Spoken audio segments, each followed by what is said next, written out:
benvenuti all'appuntamento con Focus TG serale. Partiamo subito parlando di autonomia, perché il ministro Boccia ribadisce il testo è pronto, lo discuta però il Parlamento, ma resta lo spettro del congelamento fino a dopo le elezioni in Emilia. Servizio di apertura. La proposta di legge sulle autonomie è pronta, è sul tavolo del Consiglio dei Ministri. Ho fatto già 2 informative e ho raccolto i suggerimenti di tutti i gruppi parlamentari. Lui, il ministro per gli affari regionali Francesco Boccia, continua a ribadire il concetto e lo ha fatto anche oggi a Barletta in un incontro istituzionale. Ora è giusto che il provvedimento vada all'esame del Parlamento, ha detto, poi lì ognuno farà quello che deve. D'altronde c'è da allontanare lo spettro ormai concreto di un nuovo pantano. La legge quadro è lì, pronta dal 28 novembre, ma quando andrà in discussione e soprattutto come è da vedere. E cosa ne uscirà è un altro paio di maniche, perché potrebbe non essere accettato dal Veneto se non ci sarà quanto richiesto. Tra quei suggerimenti raccolti ci sono anche quelli di Movimento 5 Stelle e Italia Viva, che proprio a cavallo tra il 2019 e il 2020 hanno riattivato il freno a mano. Di fronte anche lo spettro del voto in Emilia, che sembra aver congelato tutto, dossier autonomia in primis. Tira e molla che a Palazzo Balbi conoscono da troppo tempo, ma negli ultimi giorni il governatore Zaia ha mantenuto un ottimismo che sa di realismo. Comunque è un tema che non può più essere abbandonato, visto e considerato che noi le attività preparatorie le abbiamo fatte tutte. L'azione è partita, è endemica e il governo non può che accettare questa proposta. Concetto ribadito più volte, con questo o con un altro governo l'autonomia si dovrà fare inevitabilmente, anche se il calendario segna 811 giorni dal voto del plebiscito dei Veneti. Il 15 gennaio, ha aggiunto oggi Boccia, c'è la prima conferenza Stato-Regioni dell'anno e ho chiesto al Presidente del Consiglio Giuseppe Conte di essere presente e di lanciare la prima conferenza del 2020, perché quest'anno ricorre il 50° anniversario delle regioni. Attuare l'autonomia nel mezzo secolo, ha concluso Boccia, penso sia un segnale importante, anche perché con le regioni che hanno sostenuto unanimemente questo percorso io vorrei discutere dei prossimi 50 anni e non solo celebrare i 50 che abbiamo alle spalle.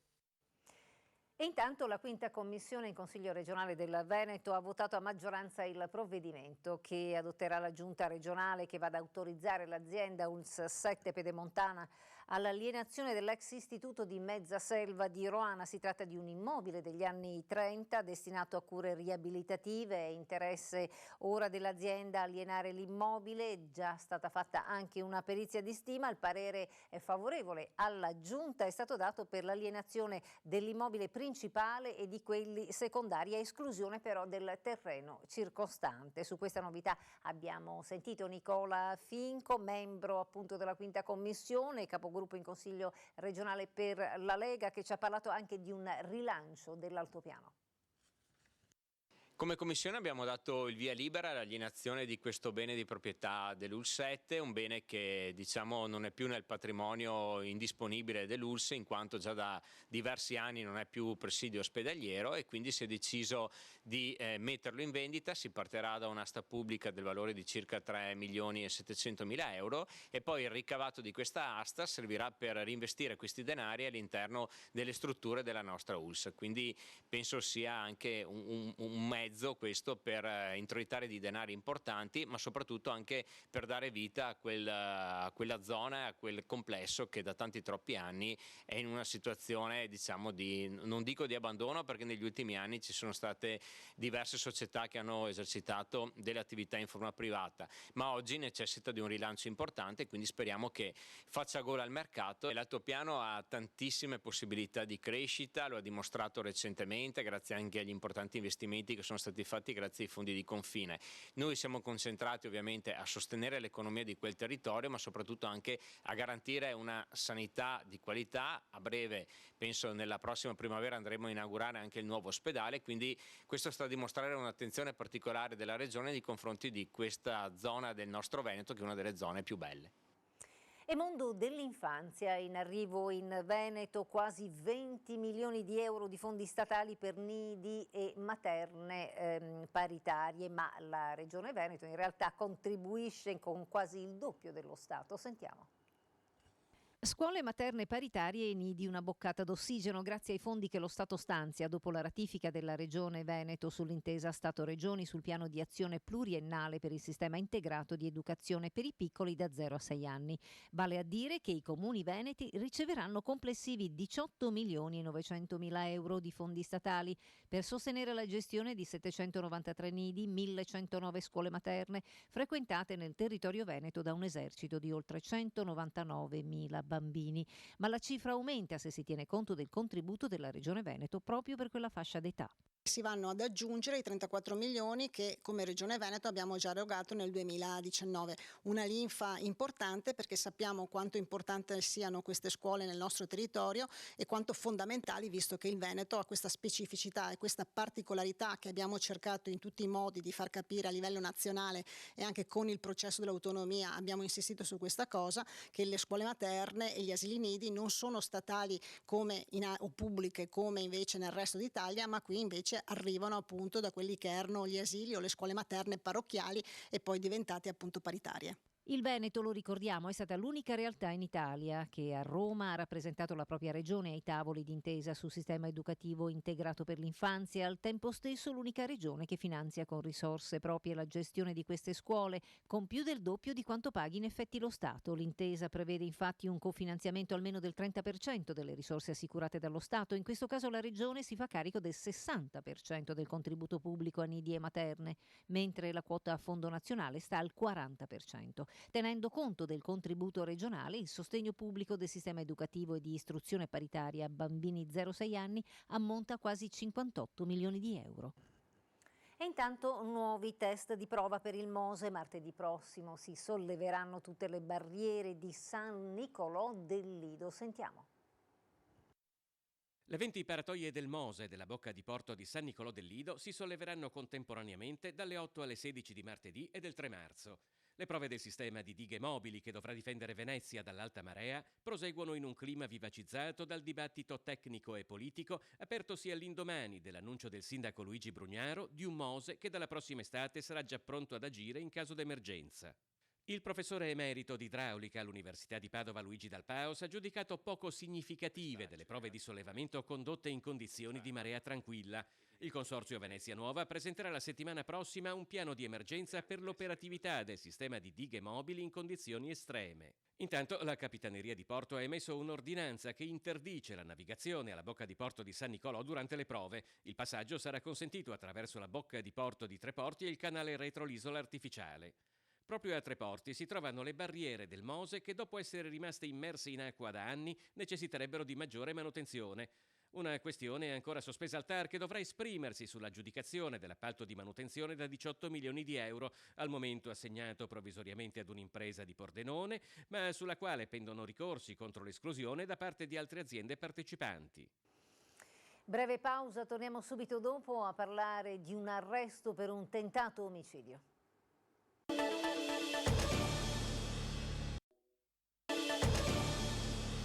Rieccoci insieme in diretta. Arrestato per tentato omicidio un 50enne pluripregiudicato italiano. È accusato di essere l'autore di un accoltellamento che ha provocato lesioni permanenti ad un tunisino in un bar di via Bissuola a Mestre.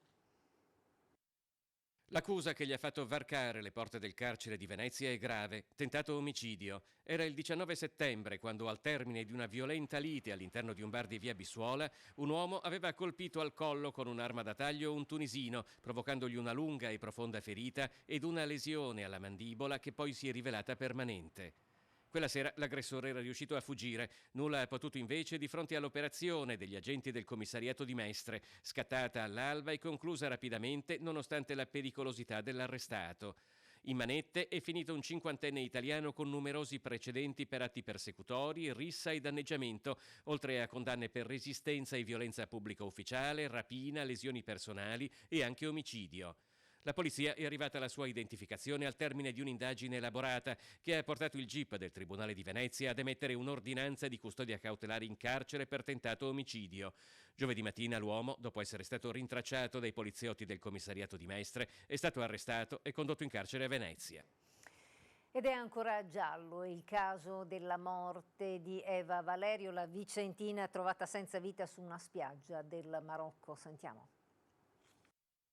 Com'è morta Eva Valerio? È stato un tragico incidente o un omicidio? Domande legittime a cui ancora non sono state date risposte ufficiali dalle autorità locali.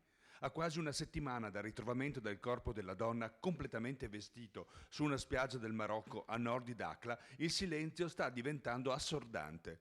Non hanno conferma le indiscrezioni che descrivono il cadavere privo di segni di violenza. Non è stato nemmeno confermata se sia stata completata l'autopsia. Ad inquietare non è solo l'estremo riservo delle autorità marocchine, ma anche il no comment della Farnesina, che dichiara solo di seguire da vicino l'accaduto con il supporto dell'ambasciata italiana. Gli elementi che infittiscono il mistero sono legati al luogo del ritrovamento del corpo, una laguna, quella di Butala, dove notoriamente il livello dell'acqua è molto basso e dove non sarebbe fino ad ora morto annegato nessuno. L'annegamento infatti sarebbe attualmente indicata come la causa della morte. Eva si sarebbe allontanata dal camper che condivideva con il suo compagno marocchino dopo un'accesa lite con l'uomo e sarebbe stata vista l'ultima volta proprio passeggiare sulla spiaggia, sola, con il proprio cane da alcuni pescatori. E anche la posizione dell'uomo con cui Eva aveva trascorso le ultime ore di vita a non essere stata resa nota. Non è dato sapere se sia in stato di fermo o indagato. Quello che ora è certo è solo che il ritorno del corpo di Eva a Montecchio Precalcino è ancora lontano.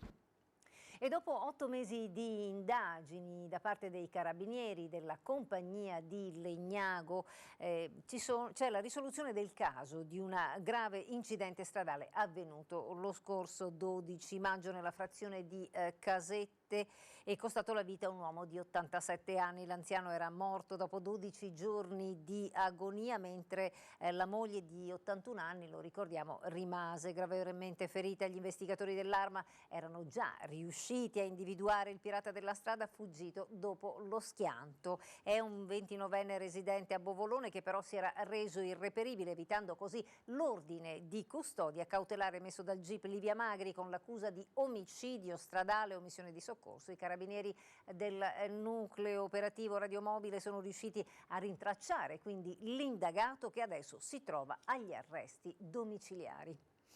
Auto provoca un incidente con feriti a Paese e svanisce nel nulla. Ebbene, una donna di Strana si autodenuncia per il sinistro, ma la polizia scopre che il vero pirata non è lei. Il pirata sono io. Si era presentata poche ore dopo l'incidente per attribuirsi la colpa di aver causato un incidente stradale con feriti fuggendo senza prestare soccorso, ma in realtà stava coprendo il marito, vero responsabile dell'accaduto. Non è servito. La polizia stradale è giunta alla verità in poco tempo, anche se ci è voluto più di un mese di indagine per accertare con esattezza i fatti. Lo schianto era avvenuto il 3 dicembre a Padernello di Paese, ferita una coppia che si trovava nell'auto travolta da un Audi A4 poi fuggita. Nel corso della notte ecco presentarsi al pronto soccorso una donna, cittadina del Marocco, residente in Strana, che raccontava di essere coinvolta nello schianto. Raggiunta poi dalla pattuglia della Polstrada, aveva ammesso di essere alla guida dell'Audi A4, ma il suo racconto aveva numerose imprecisioni e non convinceva gli agenti. Il crollo poco dopo, con la scoperta che il vero pirata era il marito connazionale, che era riuscito a convincere la donna a prendersi tutta la colpa. L'uomo ha ammesso il fatto raccontando di essere scappato, preso dal panico. Durante gli accertamenti la polizia ha scoperto inoltre che l'uomo era senza patente perché non l'aveva mai conseguita. Oltre alla denuncia dunque sono scattate numerose sanzioni a suo carico. E a Padova ci sono voluti i carabinieri per sgomberare 2 rom che da tempo avevano posteggiato a scrocco il loro camper al parcheggio a pagamento del tram. Per farlo avevano abbattuto la sbarra di divieto di accesso.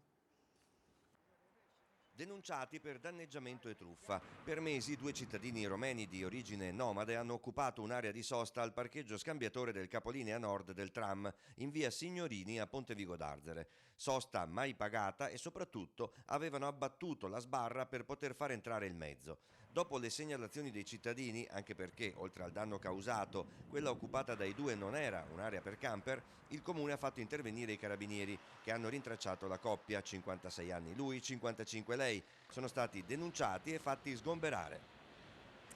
Breve pausa adesso, poi torniamo parlando di una truffa che ha colpito alcuni anziani nel Bassanese, ma che potrebbe essere questa nuova trovata di malviventi esportata anche nelle altre città del Veneto.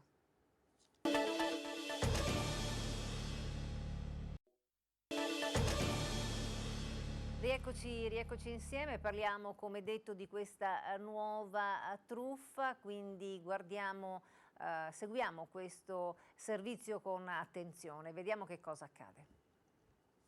Nuova truffa in vista a Bassano, già perché davvero la fantasia dei truffatori disonesti non c'è limite, vittime anche in questo caso gli anziani. È successo nei giorni scorsi ad un signore bassanese piuttosto avanti con l'età, ma ancora con la sua patente valida e la sua auto che guida regolarmente.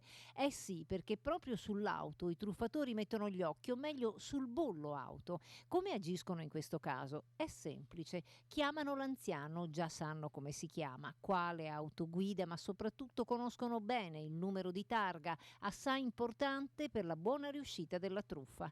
Gli dicono che a loro dispiace, erano andati a pagare il loro bollo auto, ma hanno sbagliato a dare il numero corretto di targa perché è molto simile a quella dell'anziano signore, solo l'ultimo numero è diverso. A quel punto dicono: lei non si preoccupi perché in realtà sbagliando io ho già pagato il suo bollo auto per tutto l'anno e adesso però a me chi lo paga? Quindi si mettono d'accordo per trovarsi e farsi rimborsare. Il bassanese che ci ha raccontato la cosa ha detto di essere stato un po' smarrito all'inizio e di aver risposto che avrebbe controllato e chiesto consiglio alla scuola guida. A quel punto i truffatori hanno riagganciato, non si sono mai più fatti sentire. Quindi attenzione a non abboccare a questo nuovo tranello.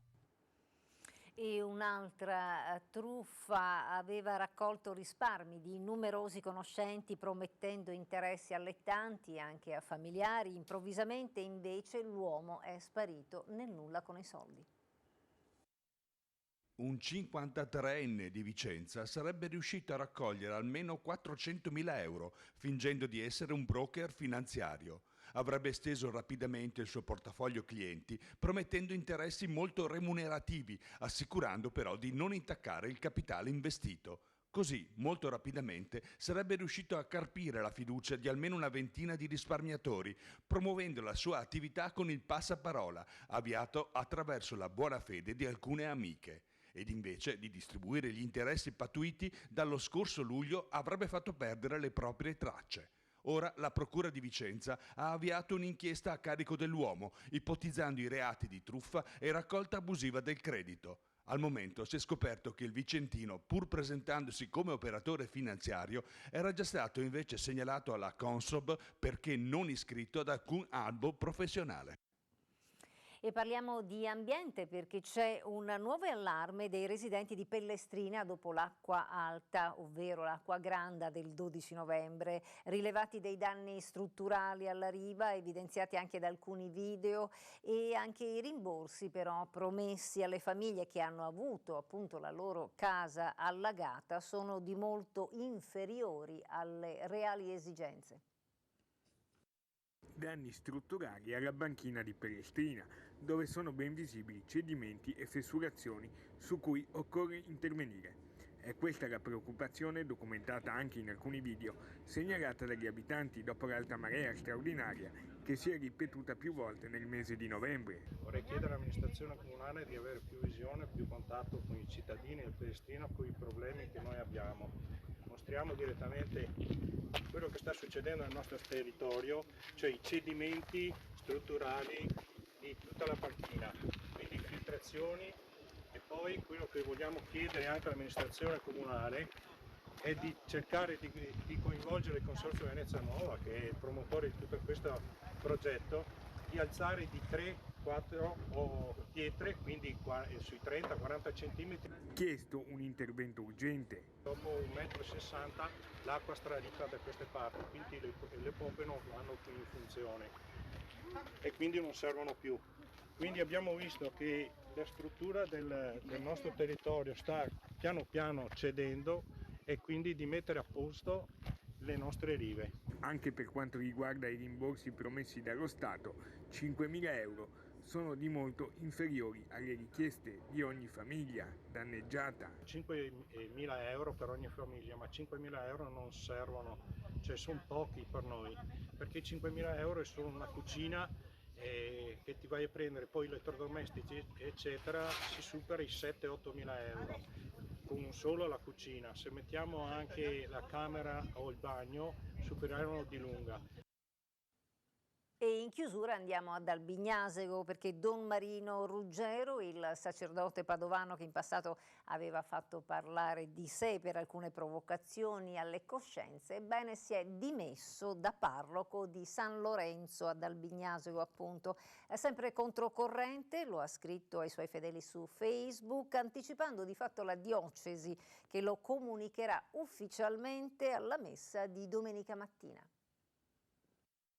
Bisognerebbe trovarsi nelle reali situazioni per capire realmente come reagiresti. Io credo che se di fronte a un ladro o chiunque punta la pistola o a te o a un tuo figlio o a tua moglie o la violenta così davanti ai tuoi occhi, io credo che restare lì impassibili e dire ma sì dai pazienza lo perdonerò non sia così automatico e facile per nessuno, neanche meno per un prete.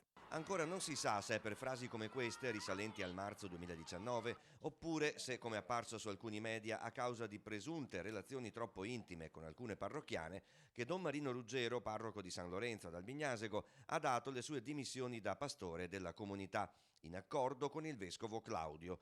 L'ha fatto utilizzando i social, anticipando la comunicazione ufficiale corredata, tutti lo sperano, dalle motivazioni, che la diocesi di Padova darà domenica alla messa delle 10, per voce del vicario generale Monsignor Silvano Zatti e del collaboratore festivo della parrocchia Don Lorenzo Celi.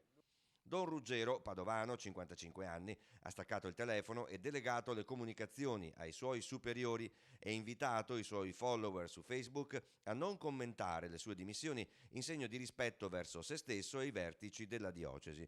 In passato fece discutere la sua volontà di partecipare da sacerdote al Grande Fratello e il suo sostegno al leader leghista Salvini su argomenti come la legittima difesa. Io sono d'accordo con quello che anche nelle aule del Parlamento si sta discutendo, perché a un certo punto bisogna anche stare dalla parte dei più deboli e noi riteniamo anche come preti tante volte che i più deboli siano quelli che vanno a rubare perché ne hanno bisogno e tante volte invece ci rendiamo conto che chi ha da avere più bisogno è proprio chi ha il diritto di essere prima di tutto difeso e se uno non è difeso a un certo punto deve anche arrangiarsi a difendersi in qualche modo. È tutto, io mi fermo qui, grazie per essere stati con noi, buon proseguimento di serata, arrivederci.